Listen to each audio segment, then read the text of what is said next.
Hi hello everyone welcome back to our channel. This is popular Prasad. అందరూ ఎలా ఉన్నారు? అందరూ బాగున్నారని ఎక్స్పెక్ట్ చేస్తున్నా. అనుకున్నదే జరిగింది. ఫైనల్‌గా డేంజర్ జోన్‌లో ఉన్న వాళ్ళే ఈ వారం ఎలిమినేట్ అవ్వడం జరిగింది. అసలు ఎలిమినేషన్‌కి రీజన్ ఏంటి? అసలు ఈవిడ ఎలిమినేట్ అవ్వడానికి గల కారణం ఏంటో ఈ వీడియోలో మనం ఎక్స్‌క్లూజివ్‌గా మాట్లాడుకుందాం. అయితే మనం సీజన్ స్టార్ట్ అయ్యి ఆల్మోస్ట్ 1 వీక్ అయితే అయిపోతుంది. అయితే ఇప్పటికొచ్చి మనం చూసుకున్న ఏ కంటెస్టెంట్స్ అయితే డిజర్వ్డ్ అనిపించట్లేదు. అలాగే అన్‌డిజర్వ్డ్ అనిపించట్లేదు.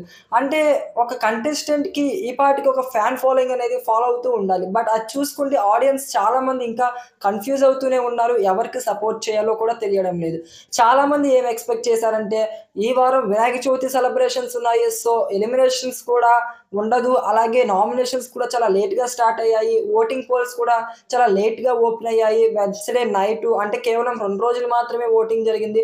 సో, ఎలిమినేషన్ ఉండదని ఎక్స్‌పెక్ట్ చేశారు. బట్ ఎలిమినేషన్ అనేది కన్ఫర్మ్‌గా జరుగుతుంది. ఎలిమినేట్ అయిన కంటెస్టెంట్ నేమ్ కూడా మనకి ఈ వీడియోలో చెప్తాను. ఇక ఫైనల్‌గా మనం చూసుకుంటే డేంజర్ జోన్‌లో ఉన్న పృథ్వీరాజ్ అలాగే బేబక్క వీళ్ళిద్దరి యొక్క ఎలిమినేషన్స్‌కి సంబంధించి ఏవీస్ అనేవి షూట్ చేయడం జరిగింది. ఇక ఫైనల్‌గా మీ అందరికీ తెలిసిన వ్యక్తి ఎలిమినేట్ అవ్వడం జరిగింది. ఇంకెవరు కాదు బేబక్క. బేబక్క అయితే బాయ్ బాయ్ చెప్పాల్సి వచ్చింది బిగ్ బాస్‌కి. అసలు బేబక్క బాయ్ బాయ్ చెప్పడానికి గల కారణం ఏంటి? అసలు ఎందుకు బేబక్క ఎలిమినేట్ అయిందంటే, ఇక్కడ బేబక్కకి కొంచెం మైనస్ కూడా జరిగింది ఫస్ట్ వీక్‌లోనే చెప్పుకోవచ్చు. ఫస్ట్ పాయింట్ ఏంటంటే మైనస్ జరగడం బేబక్కకి నామినేషన్స్ అనేవి చాలా లేట్‌గా స్టార్ట్ అయ్యాయి. సో, ఓటింగ్ టైమ్ కూడా లేదు. కేవలం 2 రోజులు మాత్రమే ఓటింగ్ అనేది జరిగింది. అదొక మైనస్ ఏసుకుంటే మనం బేబక్క ఆడడానికి కూడా టాస్క్‌లు ఏది టాస్క్ కూడా ఇక్కడ వీక్‌లో మనం చూసుకుంటే బేబక్క నిఖిల్ టీమ్‌లో అయితే ఉండిపోయింది. సో, నిఖిల్ టీమ్‌లో ఉండడం వల్ల నిఖిల్ టీమ్‌కి ఏ టాస్క్ అనేది రాలేదు. బేబక్క తనను తను ప్రూవ్ చేసుకోవడానికి కూడా ఎక్కువ ఛాన్స్ ఏమి లేదు.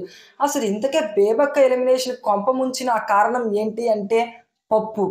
అసల ఆ కుకింగ్‌లో బేబక్క ఎందుకు ఇన్వాల్వ్ అయ్యిందో తెలీదు గానీ ఫస్టు బేబక్క ఆ కుకింగ్ చేయడం ఏంటో, ఆ పప్పు గురించి అందరూ నామినేట్ చేయడం ఏంటో, ఆ ఫుడ్ విషయంలో ప్రతి ఒక్కళ్ళు ఫుడ్ విషయంలోనే తను నామినేట్ చేశారు.